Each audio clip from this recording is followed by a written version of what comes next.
design philosophy is everybody's home or office can look beautiful. It doesn't take expensive products to do that. It just takes a creative mind and a plan to put it in action. It was something that I wanted to do since I've been a kid. It was always there. I was always torturing my parents with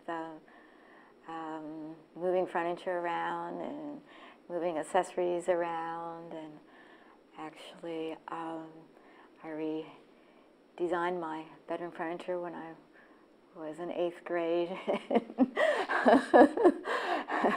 My parents were not very pleased with what I had done with it. I wanted to help people live more organized, more happier lives, and I know that our environments do that to us. If they're, down and dirty and small, and no thought has been into it, you feel that way inside.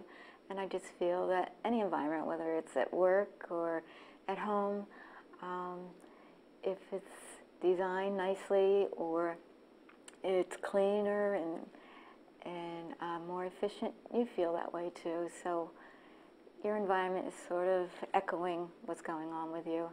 It was a point where I could say, I'm not doing any other design unless it's green and sustainable anymore. I don't want people buying things and investing money and not really getting anything out except for sick and bad product and not helping our environment.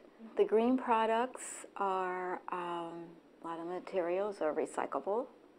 They're healthier materials. They don't have formaldehyde in them or any of the other chemicals in them. They're very sustainable. They last for much longer than the old products do. And I actually think they have a better look to them. They're a more futuristic look, and they're cleaner.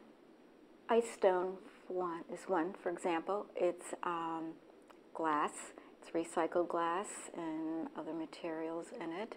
And it's used for countertops and tabletops, and you can use it for flooring in like a residential area, but not a commercial area.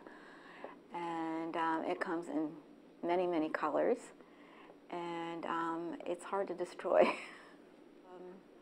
Plastics and things like that are a big one. For example, at home, your shower curtain, it could be plastic, and that's awful. That has carcinogens in it, and you should just get rid of that shower curtain. There's a lot of flooring that has vinyl in it, and wall covering with vinyl in it that you shouldn't even have around, particularly if you have children and that. You get a shower curtain that's made of a natural material, like the shower liner is what I'm talking about. For years, everybody's had that clear plastic one or whatever. There are cotton ones out there. There are ones that are made totally from natural cotton and other materials. Like wood, it needs to have the Forestry Stewardship Council symbol on there, the FSC. There are many labels there. I can't even begin to tell you. Also, you should check the box and look at the box totally all the way around, see where it's made. Buy local or close to home as possible. Look at the content. Look at how the manufacturer is going to get rid of product at his manufacturing facility that isn't used or that is waste. A good one is wall-to-wall carpet. It's despicable. It's bad for the indoor air quality. If you have allergies, it's probably the culprit, which is making you sick or your children sick. If you have little children and they're still crawling and walking on the floor and they're walking over old wall-to-wall carpeting, they're going to get sick with something. It's just very unhealthy. So I always suggest, no matter what your budget is to rip it up, get rid of it, and expose the existing floors. Maybe they need to be refinished or something like that, and use them. And if that's not possible, then you go to new wood flooring or reclaimed flooring or tile. There's beautiful tile out there. I highly suggest, number one, after the energy audit and get your budget together and all that, declutter, get rid of stuff, reuse, recycle, repurpose anything that you can. Share it with other people. You may not like it, but it may work for somebody else. But you need to do that, and that helps you get more organized. It also opens up new space that maybe you didn't have before, and new ideas of what you could do there will appear, and one thing leads to another. Your refrigerator is a big culprit, big energy sucker. Get rid of it and get an energy efficient one. Dishwashers, again, and the washer and dryer at home also. Energy Star, anything you buy, whether it's electronics or appliances, go to Energy Star. It makes a gigantic difference. Let's say it's a residential client. That would make it a simple example. I request them to get a home energy audit first, and I really don't want to work with a client that wants to do a remodel if they don't want to do that, because if you don't have a healthy home to work with, then how can you do all the other pretty glamorous finishes and everything to it? It's like having a sick body and putting on beautiful clothing. It's really not right. It entails